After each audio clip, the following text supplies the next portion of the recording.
In our last video, we set out to sail from Charleston, South Carolina to St. Mary's, Georgia, and what was supposed to be a smooth sail took a turn when our engine's hot water alarm started blaring, forcing us to make an emergency bailout while 10 miles offshore. After a week of waiting for parts and making the needed repairs in Beaufort, South Carolina, we're finally ready to get back out on the water and finish the trip. But unfortunately, we're not in the clear just yet, and without knowing it, we're about to face our roughest sail so far. We're getting geared up to head offshore today. We're in Beaufort, South Carolina, and we're going to head to St. Mary's, Georgia. We're going to leave here at Beaufort about 3 p.m. That'll give the current behind us and the wind also behind us as we head out the inlet, so we won't have wind against tide to deal with any roughness of that. It's going to be a bit windy today. Definitely going to be a double reef and a pretty decently reefed headsail as well. And those of you that don't know, a reef is just simply reducing the amount of sail that you have. So we're going to go ahead and get the jack lines rigged up here. We still have it partially rigged up from the last time we were offshore, but I got to run it back forward to the bow. And then just tidy up the deck here a little bit and get the lines ready to go, and we'll head out once this tide starts to switch here. We already did our engine checks. I already checked how much fuel we have. I actually physically dipped the tank because we don't have a fuel gauge, and we have at least 50 gallons. So in the event that the wind magically stopped, we could still motor the whole way, not having any issues there. Teresa currently took the dog to shore for potty and some exercise, and once she's back, we'll get the dinghy back up on the davits, get the solar panels stowed away, and we'll be on our way. Here's our bed for tonight. Got the lee cloth out, both of our pillows, so that way whoever comes down is all set to go. Ready to go sailing? Are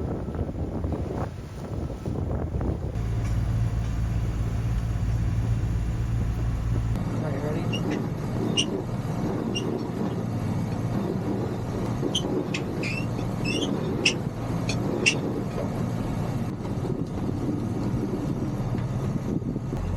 Doing 9 knots speed over ground. With the current ripping out of here.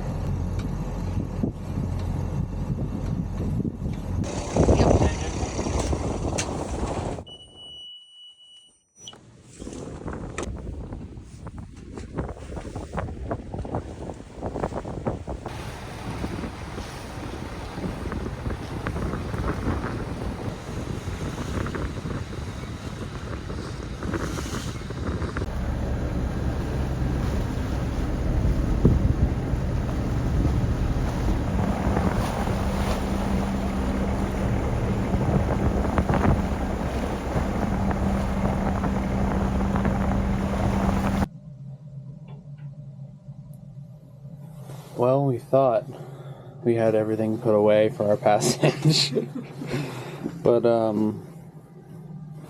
we don't think we did.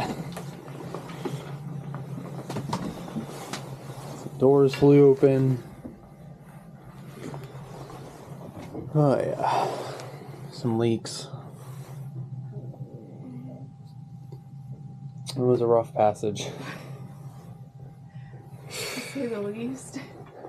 Yeah, we were supposed to have 18 gusting 24. We ended up having 25 gusting 36. What? And so it was sustaining 30 to 36 for a while, for about an hour. And then the sea state. Yeah, it was bouncy. It was 5-foot waves every. It was 4 foot every 4 seconds, and there was the occasional 5 or 6 footer. It sucked. It did suck. Poor Dylan at one point got seasick. I was basically in a vegetative state, trying not to get seasick. Oh yeah, I went to go use the bathroom, and that did me in. There was a race against time, and I thought I could use the bathroom fast enough and not get seasick. I closed the door behind me. There it was. Turned right back around. I basically laid up in the cockpit the entire time. It was freezing though. It was oh so my, cold. so cold. So cold. My feet are still frozen. I know. And I just got to the point though where I was like, I can try and go lay down below and vomit. Yeah. Or I can just lay up here and shiver and be miserable and just try and do what was working.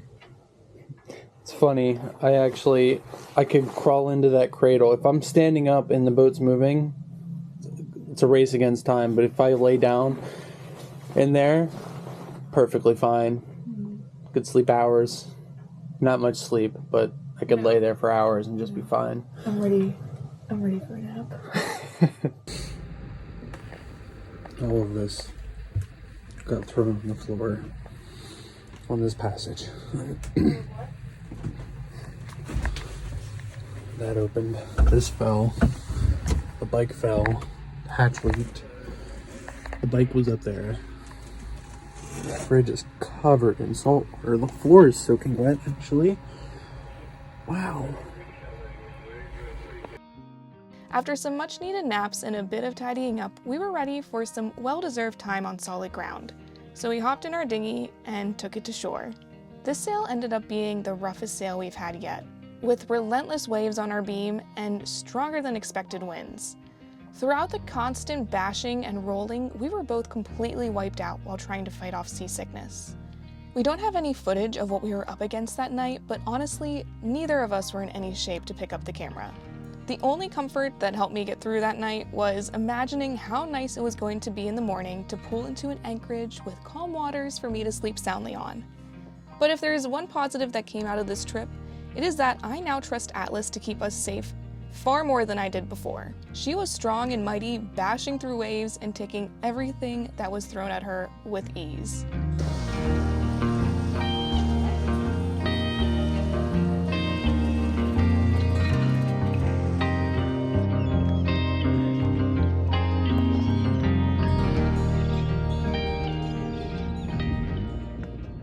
So it's our second day here now in Fernandina, Florida. Yesterday was just spent recovering from our offshore passage that we had. Took a very good nap yesterday. Well, I actually took 2 naps. And then for dinner, we went out and ordered pizza because neither of us were in any mood to cook dinner. So it was much needed. Today, still feeling pretty groggy. I don't know. I'm still fighting off this nausea that I had during our passage, which is a little frustrating. It's not obviously not as bad as what it was, but it's just kind of like an annoyance at this part, just like kind of a constant that's here. So I don't know, hopefully getting up and moving around will help kind of calm that, but we'll see. I think I just need some more time. In the meantime, we're trying to get a couple of projects done today. We're just going to be hanging out in the area, and then Thursday for Thanksgiving we're going up to St. Mary's. Even after a brutal passage, there is always a project to tackle. We've started getting some halyard wrap on our headsail, so we took advantage of the light winds that morning to drop the sail and fix it. Not the worst of problems to have, but just another reminder that boat life is constant maintenance. Back in the Catskills, New York, when we put our sails back up, we had some halyard wrap issues where this was wrapping around the top of the foil at the top because it was just too long. There was too much rope there. So I made this pennant out of Dyneema, and I think because the sails were so new, it finally stretched a little bit.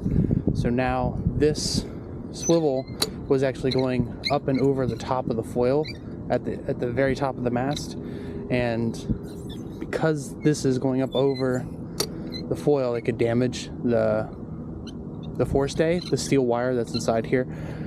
So what I'm going to do is just double up this to make this just about half the length, and then hopefully that'll still solve our halyard wrap issues and then keep this plenty from the top of the foil.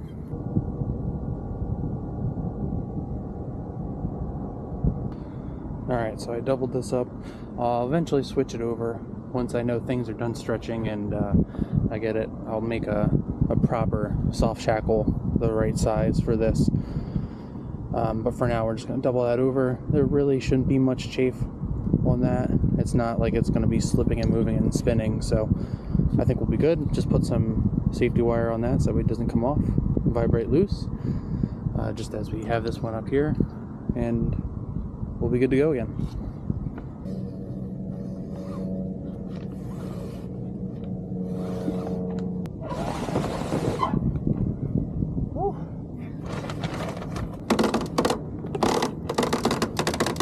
Later that week, we jumped up the river to St. Mary's, where we enjoyed Thanksgiving, and then after a couple more days in Fernandina, we made our way down to St. Augustine. I, unfortunately, was still working through some seasickness from our last passage, but once we were in St. Augustine, we finally got to enjoy some time at anchor. We didn't get much footage of our time there.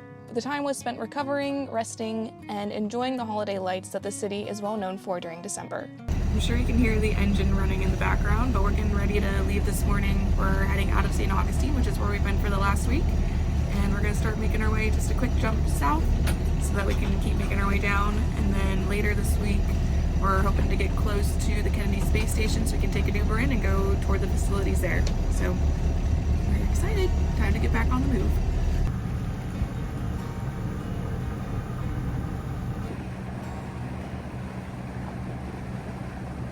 We left St. Augustine this morning, which we were there for a week, and now we're just heading a little bit south today, just to kind of get out of the city and hopefully have some quieter waters. Not that we didn't enjoy St. Augustine, it was a really cool city. We got to go and explore a little bit of the city yesterday, which was Saturday. We went to the St. Augustine Distillery, which was really cool. They offer free tours there, so that was really fun to go through there, and we had a couple of tastings. I am not much of a bourbon fan, but their vodka and their gins were really good, so we really enjoyed that. It was just something fun and free to try. They definitely have it set up well, because by the time you get to the gift shop, you're ready to spend some money. So even though the tour was free, we did end up spending a good chunk of change at the distillery, but that was like I said, that was really fun. And then we went and had lunch, and then went and toured the fort that they have there on the water, which is the oldest fort in North America. So that was really cool. But yeah, just kind of spent the day being tourists, which we don't get to do all that often just because we're so busy during the week with work and whatnot. It was really busy in St. Augustine, which while we were there, they're currently doing their Night of Lights for December. So, absolutely gorgeous how lit up the city gets with all their Christmas lights and decorations at night, but holy cow, does it draw in a crowd. Dylan and I are definitely the type of people that enjoy much more quieter places, so I think that's what we're hoping going to where we're going today. I think the beach is part of a state park, so there's no residential homes on the beach or anything, so it is supposed to be quieter, and we're hoping to kind of let Aspen have some fun on the sand again.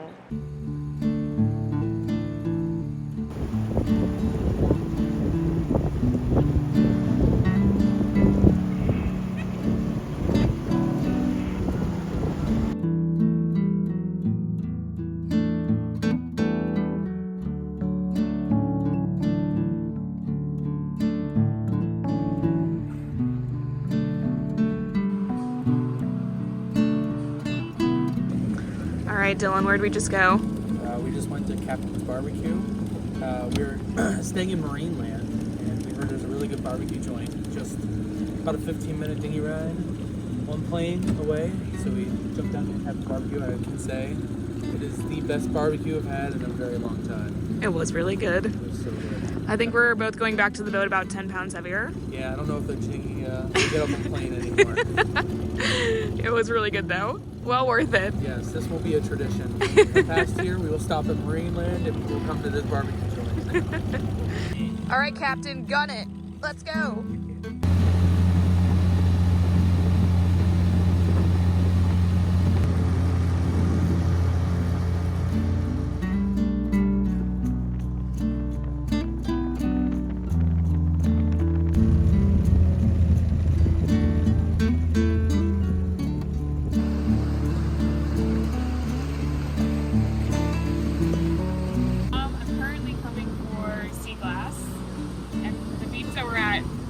Has deposits of just millions upon millions of shells.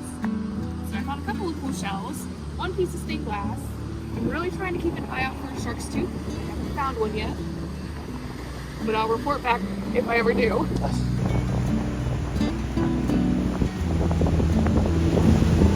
After our rough passage from several days ago, it's moments like these that remind us how special this lifestyle can be. The quieter moments where we get to explore new places and things seem to slow down for a bit while we're in between travels. We've got a couple more stops on our trip down the Florida coast, and then we'll be spending some time making some upgrades and repairs before we cross over to the Bahamas. So be sure to subscribe so you don't miss anything. Thanks for watching. Want to discuss what we're about to give this dog? Sure. She's getting some smoked sausage, some smoked pulled pork, and some, what was it? Smoked burnt ends, or just burnt ends, mac and cheese, smoked, a little bit of mac and cheese, and a little bit of smoked baked beans, all mixed in with a normal kibble. Spoiled dog. She knows. She's ready. You wanna sit? Good girl. Can I have a paw? Cool paw. Can I have the other paw? Good. Now can you sit pretty? Oh, it's a good girl. There you go.